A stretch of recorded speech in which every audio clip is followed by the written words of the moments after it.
वडूज शिक्षण विकास मंडळाच्या हुतात्मा परशुराम विद्यालय व ज्युनियर कॉलेजमधील विद्यार्थिनी वैष्णवी बनाजी पाटोळे हिची पुणे येरवडा जेल पोलीसपदी नियुक्ती झाली असून तिचा मंडळाच्या वतीने विद्यालयात जाहीर सत्कार करण्यात आला। वैष्णवीने 24 मार्च 2025 रोजी पुणे येथे पार पडलेल्या ग्राउंड टेस्टमध्ये यश मिळवलं।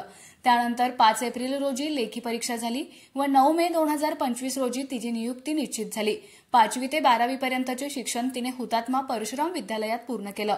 वैष्णवीचे वडील बनाजी पाटोळे हे विद्यालयाचे माजी विद्यार्थी आणि वडूज नगरपंचायतीचे नगरसेवक असून त्यांनी वडूजमध्ये जय मल्हार भरतीपूर्व प्रशिक्षण केंद्र स्थापन केले आहे।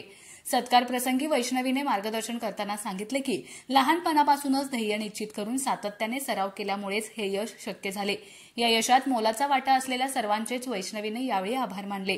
कार्यक्रमात संस्थेचे ज्येष्ठ संचालक सुभाषराव येवले, प्रशांत शेटे, विद्यालयाची माजी शिक्षक व संचालक ज्ञानेश्वर पंडित, शैलेश देशपांडे, विद्यालयाचे प्राचार्य एस.आर. जाधव, पर्यवेक्षिका बी.एस. माने, पर्यवेक्षिका एस.पी. जोशी, ज्येष्ठ शिक्षक ए.के. माने, श्री भोकरे, श्री धुळप, श्री पवार, सौ भिंगार दिवे, सौ माने, श्री ए.एम. राऊत यांच्यासह सर्व शिक्षक आणि विद्यार्थ्यांसह इतर मान्यवर उपस्थित होते। सूत्रसंचालन क्रीडा शिक्षक आर.एस. जगदाळे यांनी केलं।